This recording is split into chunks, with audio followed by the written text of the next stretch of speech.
কি আদৌ আছে জানি না। তবে যদি আমরা ধরে নিই ভূত আছে, সাধারণত ভূত সম্বন্ধে আমরা যা জানি তা হলো ভূত মানুষকে নানান রকম ভাবে ভয় দেখায়, আঘাত করতে চায়। কিন্তু যদি কখনো এর উল্টোটা হয়, তবে কি হবে ভাবুন তো। যাই হোক, আর দেরি করব না। আজকের গল্পটি সেরকমই একটি গল্প। গল্পের নাম পথের সাথী অন্ধভূত। গল্পের বইটি সম্পাদনা করেছেন শম্ভুনাথ বণিক। গল্পের বইয়ের নাম এ যুগের ভূতের গল্প। চলুন শুনে আসা যাক আজকের গল্প।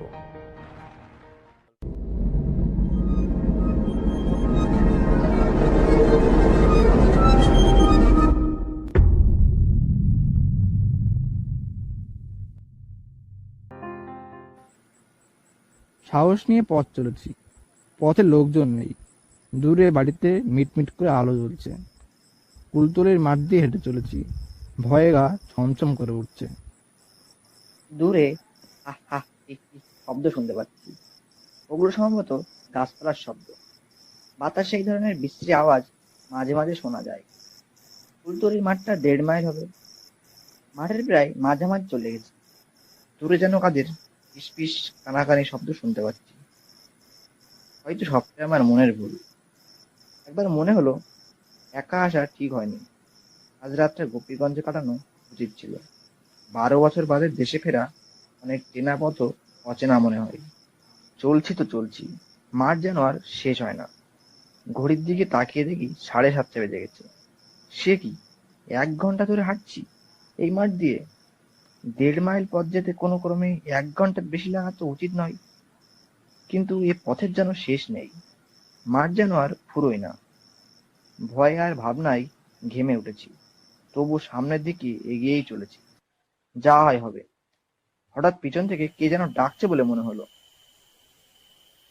ও মশাই, শুনছেন? প্রথম ডাকে সাড়া দিইনি, হনন করে এগিয়েই চলেছি। আরে ও মশাই, শুনছেন? লোকটা আমার পিছু পিছু এসে গেছে। আর পেছোবার উপায় নেই। প্রথমে ভাবলাম ডাকাত নয় তো। তখন আমার মনের যা অবস্থা, ভয়ের হাত থেকে মুক্তি পাওয়ার জন্য ডাকাতের হাতে পায়ে পড়তেও আপত্তি নেই।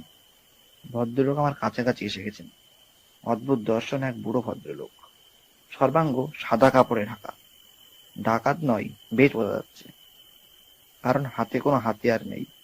তাছাড়া অত বুড়ো কেউ ডাকাত হতে পারে না। তবে ভদ্রলোকের আচরণ, আকস্মিক আবির্ভাব এবং বেশবাস নিশ্চয়ই সন্দেহের অবকাশ রাখে। ভদ্রলোক আবার সাদা কাপড় দিয়ে মুখখানাকে ঘোমটার মতো করে ঢেকে রেখেছেন। মুখটা ভালো করে দেখাও যায় না। গলার স্বরটাও যেন কেমন অদ্ভুত। আমার কাছাকাছি এসে বললেন, কোথায় যাচ্ছেন? সোনাখালি। আমি তার আগের গায়ে, মানে পলাশমোড়ে যাব। মনে মনে ভাবি, ভালোই হলো, তবু একজন সাথী পাওয়া গেল। কিন্তু ভদ্রলোক যে হঠাৎ কোত্থেকে উদয় হলেন, এই চিন্তাটাই আমার মধ্যে বারবার উঁকি মারতে লাগলো। ভদ্রলোক আমায় প্রশ্ন করলেন, আপনার কি সোনারখালিতে বাড়ি? হ্যাঁ। ভদ্রলোক বুড়ো হলেও আমার সঙ্গে সমানতালেই পথ চলেছেন। দেখছি আর যেন অবাক হয়ে যাচ্ছি। ভদ্রলোক পাশাপাশি চলতে চলতে জিজ্ঞেস করলেন, আপনার বাবার নামটা কি জানতে পারি? ভদ্রলোককে আমি আমার স্বর্গত পিতার নাম বলি। ভদ্রলোক এবার অন্তরঙ্গ হয়ে ওঠেন। ও, তুমি হিমুর ছেলে? আমায় চিনতে পারছো না? বহুদিন বাইরে ছিলাম তো, সকলের কথা মনে নেই। আমি যে তোমাদের পাশের বাড়ির হরজগতি মশাইয়ের বড় মেয়ের জামাই গো। নিজের পরিচয় দিয়ে ভদ্রলোক অদ্ভুত বিশ্রীভাবে খিকখিক করে হেসে ওঠেন। কোনো মানুষ যে এইভাবে হাসতে পারে তা আমার ধারণার বাইরে। হরিপদ চক্রবর্তীর ছেলে বাসু চক্রবর্তীর সঙ্গে আমাদের জমি জমা নিয়ে ঝগড়া। অতএব বিদেশ থেকে ওদের কোনো খোঁজ পায়নি। ভদ্রলোক নিশ্চয়ই মনোরমাদির বর হবেন। ভদ্রলোক এবার আগে আগে চলতে লাগলেন। আমি তার পিছু পিছু চলতে চলতে দস্তুর মতো হাঁপিয়ে উঠলাম। বুড়ো বয়সে পায়ের এত জোর থাকা আমার কাছে অস্বাভাবিক মনে হলো। কুলতলির মাঠ পেরিয়ে আমরা এখন গায়ের কাঁচা মাটির পথ ধরেছি। পথের নানা জায়গায় কাদা জমে আছে, মাঝে মাঝে হাঁটু পর্যন্ত কাদা। এদিকে আবার গুড়ি গুড়ি বৃষ্টিও শুরু হয়েছে। অথচ ওই কাদার মধ্যে দিয়ে ভদ্রলোক দিব্যি হেঁটে চলেছেন। তবে এখন আর আমার তেমন ভয় করছে না। পথ পিচ্ছিল, পা ফসকে গেলেই ডোবাতে পড়ে যেতে হবে। পা পিছলে ডোবায় পড়ে যাচ্ছিলাম। ভদ্রলোক তীব্র গতিতে ফিরে আমার হাত ধরে তুললেন। তিনি যেন আগের থেকে জানতেন যে এই জায়গায় এসে আমি পড়ে যাব। উঠলাম তো বটেই, কিন্তু ভদ্রলোকের হাত এত হিমশীতল কেন, একেবারে বরফের মতো ঠান্ডা।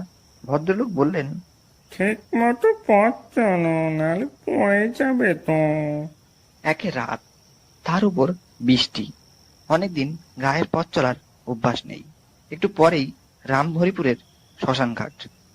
ভদ্রলোক শ্মশান ঘাটের কাছাকাছি আসতেই বললেন, বুঝলে, এটা শ্মশান। ওই দেখো, সীতা এখনো চলছে দাও দাও করে। একটা পেঁচা কর্কশ ভাবে চিৎকার করে উঠল। শ্মশানে একটা কুকুর ভদ্রলোককে দেখে লেজ গুটিয়ে পালালো। ভদ্রলোক করে অদ্ভুতভাবে অট্টহাস্য করে উঠলেন। ভয়ে আমি শিউরে উঠলাম। তারপর ভদ্রলোক আবার হনন করে চলতে লাগলেন। আমিও তার পিছু পিছু চলতে লাগলাম। তখন আমার মনের অবস্থা সাংঘাতিক। ভদ্রলোক হরিপদ চক্রবর্তীর জামাই হতে পারেন, কিন্তু ভদ্রলোকের মাথায় নিশ্চয়ই গন্ডগোল আছে। কথাবার্তা বলার ধরন মোটেই স্বাভাবিক নয়। ভদ্রলোক পথ চলতে চলতে বলতে লাগলেন, শ্মশানে যত ভূতের আড্ডা। যথেষ্ট ভয় পেয়েছি, তবুও বিংশ শতাব্দীর মানুষ হয়ে ভূত আছে বিশ্বাস করতে লজ্জা বোধ করি। তাই ভদ্রলোককে বলি, আমিও সব ভূত ফুতে বিশ্বাস করি না। ভূতের পাল্লায় তো কোনোদিন পড়নি ভাই। ভূতই নেই, তাই ভূতের পাল্লায় পড়ার কোনো প্রশ্নই ওঠে না। ভদ্রলোক হনহনিয়ে চলতে থাকেন। আমি তার পিছু পিছু চলতে থাকি। সামনেই ভৈরবপুরের শ্মশান। ভৈরবপুরের শ্মশান পেরোলেই পদ্মগ্রাম। পদ্মগ্রামের পর পলাশপুর। পলাশপুরের পর সন্দেশখালী। সন্দেশখালী পরে সোনাখালী। ভদ্রলোক পলাশপুরে যাবেন। আমাকে একা আরো 1 মাইল পথ যেতে হবে। তবে ওই পথে কোনো ভয় নেই। পথের উপর বাঁশঝাড় থেকে একটা বাঁশের মাথা নুয়ে পড়ে আছে। ভদ্রলোক বাঁশঝাড় দেখিয়ে বলেন, এই বাঁশঝাড়ে একটা পেতনি থাকে। বাঁশ ভুলিও ডিঙো না ভাই, যেই ডিঙোবে ঝট করে উপরে উঠে যাবে। ভূত পেতনিকে বিশ্বাস না করলেও বয়স্ক লোকের কথা শোনা উচিত। তাই বাঁশটা না ডিঙেই পাশ কাটিয়ে চলি। বাঁশটার পাশ কাটিয়ে চলে আসতেই ভদ্রলোক আমাকে বলেন, এবার পিছনে তাকিয়ে দেখো তো ভাই। সত্যি পথের উপরে আর বাঁশ নেই। বাঁশটা সোজা হয়ে উপরে উঠে গেছে। ওই শোনো, পেতনিটা হাসছে। পেতনিকে একদিন এমন মজা দেখাবো যে কোনোদিন ও আর পথের লোকেদের বিপদে ফেলবে না। আজই দেখাতুম তুমি সঙ্গে আছো, ভয় পেয়ে যাবে। ভূত পেতনিকে আমি কোনোদিন বিশ্বাস করি না, কিন্তু আজ যা দেখলাম ও শুনলাম তা আমি হয়তো কোনোদিন বুদ্ধি দিয়ে ব্যাখ্যা করতে পারবো না। কিছুক্ষণ পরেই ভৈরবপুরে শ্মশানঘাট এসে গেল। শ্মশানের পাশ দিয়ে দিনের বেলা যেতেই গা ঝমঝম করে ওঠে। বুড়ো ভদ্রলোক আগে আগে চলছেন, আমি পিছু পিছু। ব্যবধান খুব কম, কিন্তু এ কি, নিজের চোখকে আমি বিশ্বাস করতে পারছি না। আমার সামনে থেকে ভদ্রলোক হঠাৎ অদৃশ্য হয়ে গেছেন। আমি এদিক ওদিক তাকাই, কিন্তু কোথাও তিনি নেই। তেঁতুল গাছের ডালে বসে একটা পেঁচা বিশ্রী রকম ভাবে ডাকছে। দূরে শেয়ালের চিৎকার, সব মিলিয়ে সে এক অদ্ভুত পরিস্থিতি। আমি প্রাণপণে চিৎকার করে উঠি, জামাইবাবু, জামাইবাবু, জামাইবাবু, কোথায় গেলেন আপনি? আমার ডাকার উত্তরে শ্মশান থেকে বিকট অট্টহাসি শব্দ ভেসে আসে। ভয়ে আমার শরীর কাঁটা দিয়ে ওঠে। শরীরের রোমগুলি আতঙ্কে খাড়া হয়ে ওঠে। সর্বাঙ্গে আমি শিহরণমূলক আতঙ্ক অনুভব করি। আমি প্রাণপণে সামনের দিকে ছুটতে থাকি। কাদায় পা পিছলে বহুবার পড়ে গেছি, আবার উঠেই ছুটতে থাকি। কতক্ষণ ছুটেছি কে জানে। একটা বাড়ির সামনে এসে চিৎকার করে অজ্ঞান হয়ে যাই। অনেক পরে আমার জ্ঞান ফিরে আসে। সর্বাঙ্গ কাদায় মাখামাখি। যে বাড়ির সামনে এসে আমি অজ্ঞান হয়ে যাই, সে বাড়িটা আমাদের পদ্মগাঁয়ের মোড়ল বিশু পোদ্দারের। বিশু পোদ্দার আমার বাবার খুব পরিচিত। তিনি লন্ঠন সহ আমার সাথে একজনকে দেন। লোকটি আমাকে আমার বাড়ির দাওয়া পর্যন্ত পৌঁছে দেয়। রাত তখন 9:30। মা আমাকে ওইভাবে দেখে অবাক হয়ে যান। চিনতে একটু কষ্ট হয় তার পক্ষে। তারপর মা বলেন, এতদিন পর বাড়িতে এলি, একটা চিঠিপত্র দিয়ে বাড়ি আসতে হয়। তুই আসবি জানলে ভোজুকে না হয় গোপীগঞ্জে পাঠাতাম, কিন্তু তোর এই অবস্থা হলো কি করে? মাকে সব কথা খুলে বলি।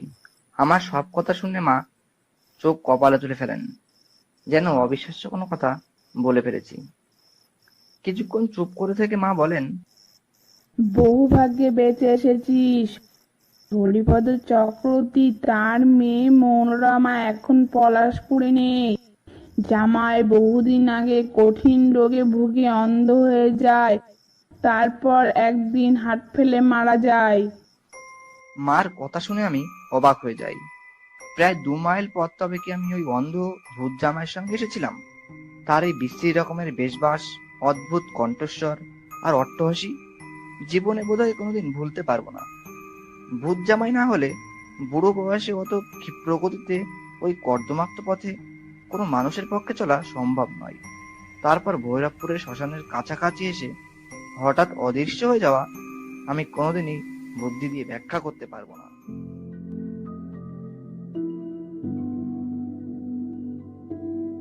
বাস্তবতা একটি নিভ্রম, যদিও এটি খুব স্থায়ী। Albert Einstein. শুনছিলেন সাসপেন্স ক্লাবের আজকের নিবেদন পথের সাথী অন্ধভূত। দেখা হচ্ছে এরকমই কোনো গল্প নিয়ে পরবর্তী এপিসোডে। আজ আমাদেরই কারণে পরিবেশ দূষিত হচ্ছে, যার ফলস্বরূপ কোথাও বন্যা, কোথাও বা খরার মতো পরিস্থিতি সৃষ্টি হচ্ছে। তাই পরিবেশকে দূষণমুক্ত রাখুন, সুস্থ থাকুন, ভালো থাকুন। জয় হিন্দ, বন্দে মাতরম।